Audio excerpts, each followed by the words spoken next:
ആ കാത്തിരിപ്പ് ഒടുവിൽ അവസാനിക്കുകയാണ്. ഡൽഹിയിൽ നിന്നും ജയ്പൂരിലേക്ക് എത്താൻ ഇനി വെറും 3 മണിക്കൂർ മതി.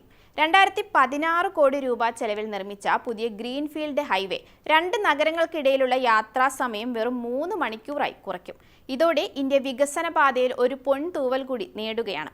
ഡൽഹി മുംബൈ എക്സ്പ്രസ് വേയുടെ ഭാഗമായ ജയ്പൂരിലേക്കുള്ള പാത പൂർത്തിയായതായി കേന്ദ്ര റോഡ് ഗതാഗത ഹൈവേ മന്ത്രി നിതിൻ ഗഡ്കരി പ്രഖ്യാപിച്ചു. 66.916 കിലോമീറ്റർ നീളമുള്ള 4 വരി പാതയാണ് ഗ്രീൻഫീൽഡ്. തന്ത്രപരമായ പ്രാധാന്യമുള്ള ഈ പദ്ധതി ഡൽഹി വഡോദര എക്സ്പ്രസ് വേക്കും ജയ്പൂരിനും ഇടയിൽ നേരിട്ടുള്ള പ്രവേശന നിയന്ത്രണമുള്ള കണക്ടിവിറ്റി നൽകുന്നു. ഇത് മുൻപ് യാത്രക്കാർക്ക് ദൂരക്കൂടുതലും ഇന്ധനം കൂടുതലും ആവശ്യമുള്ളതുമായ യാത്രകൾ ചെയ്യാൻ നിർബന്ധിതരാക്കിയ നേരിട്ടുള്ള പാതയുടെ അഭാവമാണ് പരിഹരിക്കുക.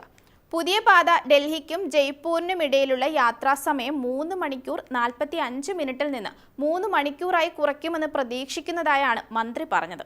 ഇത് മൊബിലിറ്റി ഗണ്യമായി മെച്ചപ്പെടുത്തുകയും NH48, NH21 എന്നിവിടങ്ങളിലെ തിരക്ക് കുറയ്ക്കുകയും ചെയ്യുമെന്നും ഗഡ്കരി വ്യക്തമാക്കുന്നു. നിലവിലെ സുരക്ഷാ നിർമ്മാണ ചട്ടങ്ങൾ പാലിച്ചാണ് ഹൈവേ നിർമ്മിച്ചത്. റിപ്പോർട്ടുകൾ അനുസരിച്ച് നിലവിലുള്ള റെസിഡൻഷ്യൽ ഏരിയകൾ ഒഴിവാക്കുന്ന തരത്തിലാണ് റൂട്ട് ശ്രദ്ധാപൂർവം രൂപകൽപ്പന ചെയ്തിരിക്കുന്നത്. ഇത് പരിസ്ഥിതിക്ക് മേലുള്ള ആഘാതം കുറയ്ക്കാൻ സഹായിക്കും. സമയവും പണവും ഇന്ധനവും ഗണ്യമായി ലാഭിക്കുന്നതിനൊപ്പം പ്രാദേശിക ആവാസ വ്യവസ്ഥയെ സംരക്ഷിക്കാനും ഈ ഹൈവേ സഹായിക്കുമെന്ന് പ്രതീക്ഷിക്കുന്നു.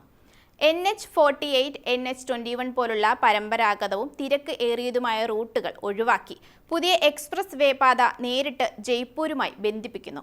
പിങ്ക് സിറ്റിയിലേക്കും പുറത്തേക്കുമുള്ള യാത്രക്കാർക്ക് ഈ ബദൽ മാർഗം വഴി ഗതാഗത കുരുക്കുകളിൽ നിന്ന് രക്ഷ നേടാം. രാജ്യതലസ്ഥാനമായ ഡൽഹിയും വ്യവസായ നഗരമായ മുംബൈയും തമ്മിൽ ബന്ധിപ്പിക്കുന്ന ഡൽഹി മുംബൈ എക്സ്പ്രസ് വേ രാജ്യത്തെ ഏറ്റവും വലിയ പ്രോജക്റ്റും അഭിമാന പദ്ധതിയുമാണ്. ഇത് പൂർത്തിയാകുമ്പോൾ മെഗാ മെട്രോ നഗരങ്ങൾക്ക് ഇടയിലുള്ള യാത്രാസമയം 12 മണിക്കൂറായി കുറയും. മാത്രമല്ല ഈ റൂട്ടിലെ മറ്റ് നഗരങ്ങളുമായി മികച്ച ബന്ധം സൃഷ്ടിക്കുകയും ചെയ്യും. അതിന് ഉദാഹരണമാണ് ഈ പുതിയ പാത. ലോകത്തിലെ ഏറ്റവും വലുതും വേഗതയേറിയതുമായ എക്സ്പ്രസ് വേകളിൽ ഒന്നായിരിക്കും ഡൽഹി മുംബൈ അതിവേഗ പാത. 2018 പാതയുടെ നിർമ്മാണ പ്രവർത്തനങ്ങൾ ആരംഭിച്ചത്. 1 ലക്ഷം കോടി രൂപയോളം ചിലവിൽ നിർമ്മിക്കുന്ന 8 വരികളുള്ള എക്സ്പ്രസ് വേയാണിത്. പദ്ധതി പൂർത്തിയാകുമ്പോൾ ഇത് 1380 കിലോമീറ്റർ നീളമുള്ളതായിരിക്കും. 2025 ഒക്ടോബറോടെ മുഴുവൻ എക്സ്പ്രസ് വേയും പൂർത്തിയാകുമെന്ന് കേന്ദ്രമന്ത്രി നിതിൻ ഗഡ്കരി കഴിഞ്ഞ വർഷം പ്രഖ്യാപിച്ചിരുന്നു. 2027ഓടെ ഇതിന്റെ നിർമ്മാണം പൂർണ്ണമായും കഴിയുമെന്നാണ് ഇപ്പോൾ പ്രതീക്ഷിക്കുന്നത്. ഈ പുതിയ എക്സ്പ്രസ് വേ ഡൽഹി, ഉത്തർപ്രദേശ്, ഹരിയാന, രാജസ്ഥാൻ, മധ്യപ്രദേശ്, ഗുജറാത്ത്, മഹാരാഷ്ട്ര എന്നിവിടങ്ങളിലെ പ്രധാന സാമ്പത്തിക കേന്ദ്രങ്ങളിലേക്കുള്ള ബന്ധം വർദ്ധിപ്പിക്കാൻ ലക്ഷ്യമിടുന്നതാണ്. ഒപ്പം രാജ്യത്തിന്റെ വികസനവും വൻ കുതിപ്പിലേക്ക് പോകുമെന്നാണ് പ്രതീക്ഷ.